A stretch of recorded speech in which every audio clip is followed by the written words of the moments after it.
Sarah, picture this. June 1943. German prisoners, veterans of Rommel's Afrika Korps, arrive in America. They've just surrendered in Tunisia. They must have been expecting harsh conditions, right? Especially after years of Nazi propaganda about American weakness. Exactly. But the first shock came immediately, even before they left North Africa. The American processing centers were incredibly efficient, far beyond Wehrmacht capabilities. And the food? They'd been on desert rations. Suddenly, they were eating white bread, real coffee, meat twice a day.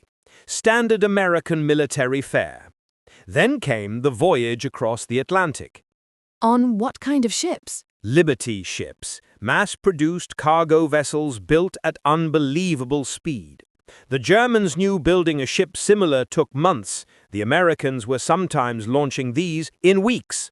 They were already seeing the industrial difference. And the abundance. They watched American sailors casually throwing away half-eaten meals that were better than German military rations. It was the beginning of a profound psychological shift. What happened when they arrived in the US? The scale of the ports, like Norfolk, Virginia, was staggering.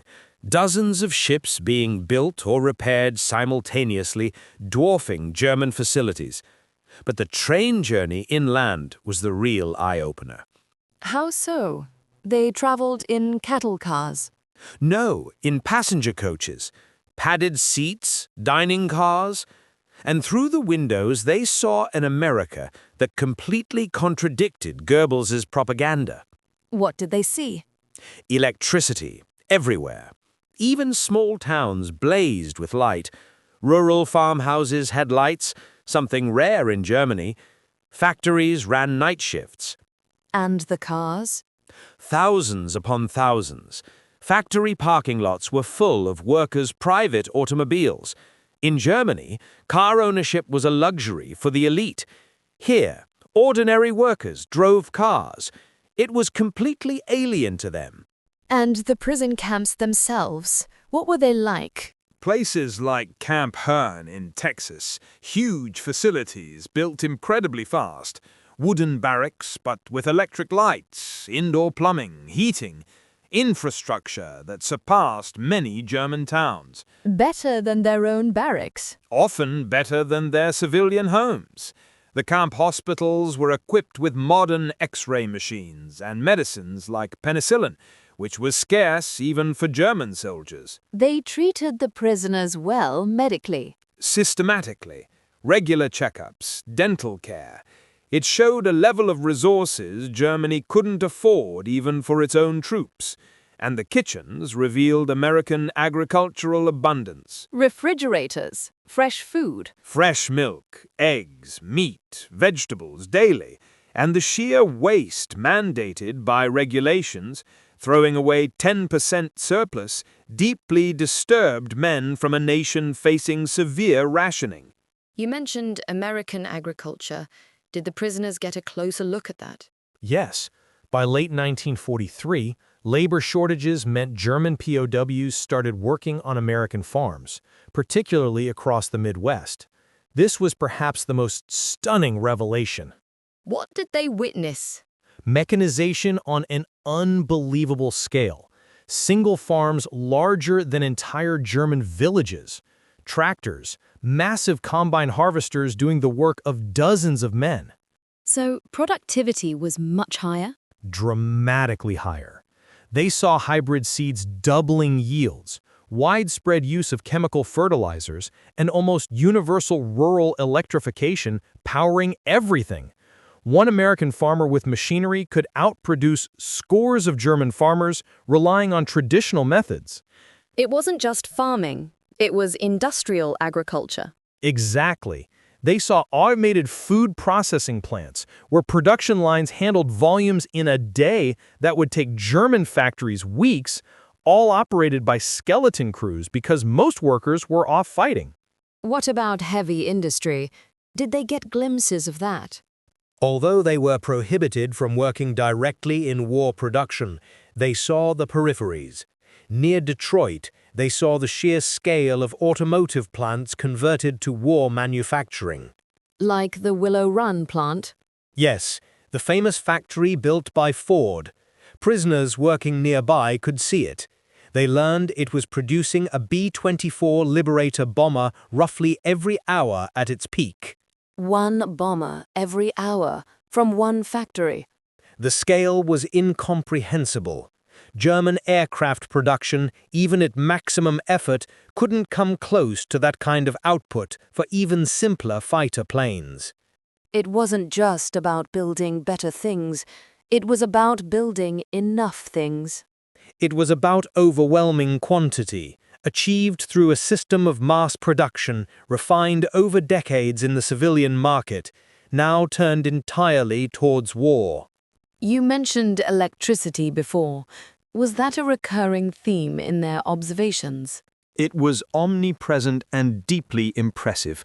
American factories, farms, cities, even small towns consumed electricity at rates that seemed impossible to the Germans. How was America generating so much power? Massive hydroelectric projects like the Tennessee Valley Authority or the Hoover Dam. A single aluminum plant in Tennessee used more electricity than entire German cities. And this abundance enabled continuous production. 3-shift factory operations, brightly lit cities, a civilian lifestyle that barely seemed impacted by the war effort, consuming resources Germany reserved solely for the military. It painted a picture of almost limitless energy and resources. A stark contrast to the blackouts and shortages in the Reich. It fundamentally challenged the Nazi narrative of American decadence and inefficiency. This decadent nation had harnessed power on a continental scale. Beyond the material abundance, how were the prisoners treated by their American captors? This was another major psychological shock. They expected brutality, consistent with Nazi ideology and their own army's practices. Instead, they largely encountered humane treatment according to the Geneva Convention. Decent food, housing, medical care? But more than that, they saw American guards differentiating between German soldiers and the Nazi regime. They witnessed acts of kindness. Like what? American camp commanders personally delivering bad news about family back home, offering condolences. Church groups helping send medicine to sick relatives in Germany. Things that didn't fit the ruthless enemy propaganda. Especially compared to how German forces, or the Soviets, treated prisoners. Exactly. Christmas 1943 was particularly impactful.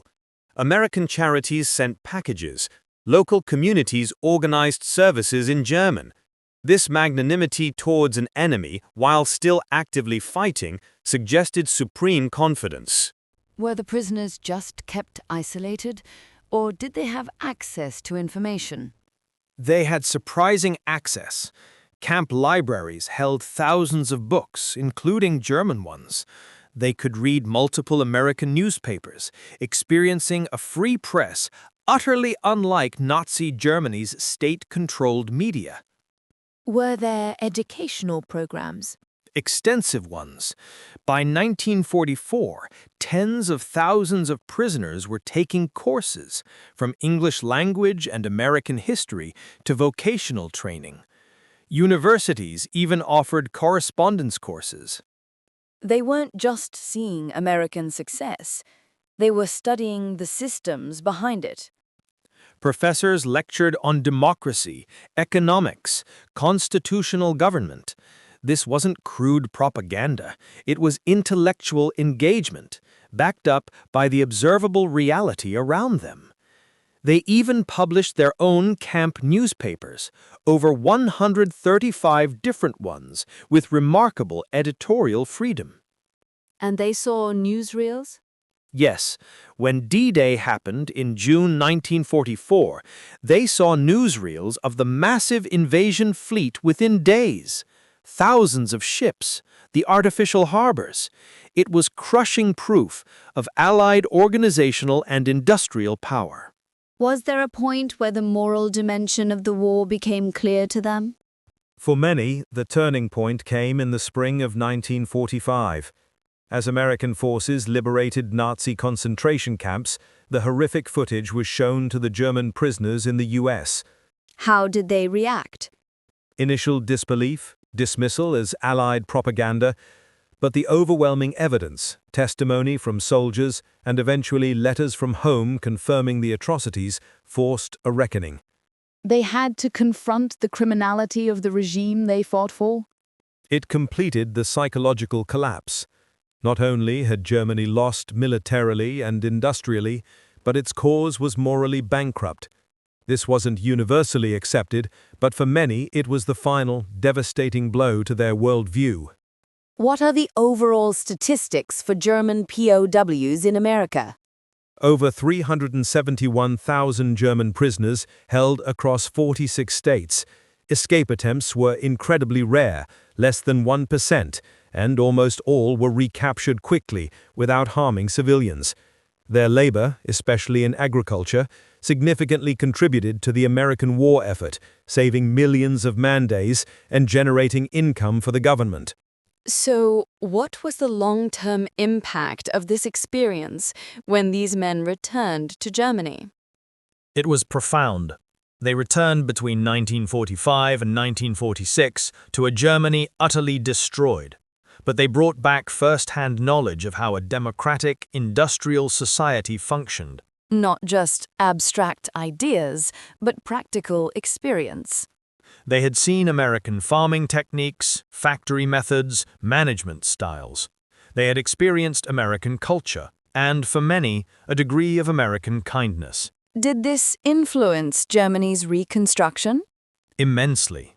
Many historians argue the German economic miracle of the 1950s was partly fueled by the knowledge these former POWs brought back. They became advocates for adopting American methods in industry and agriculture. They understood market economics. And they had a different perspective on democracy. Having seen it work, having experienced its freedoms even as prisoners, many became strong proponents of the new democratic West Germany and the Atlantic Alliance. So, America's greatest weapon wasn't just its military or industrial might. It was the overwhelming evidence of its own functioning society. Exposure to that reality proved more powerful than any propaganda.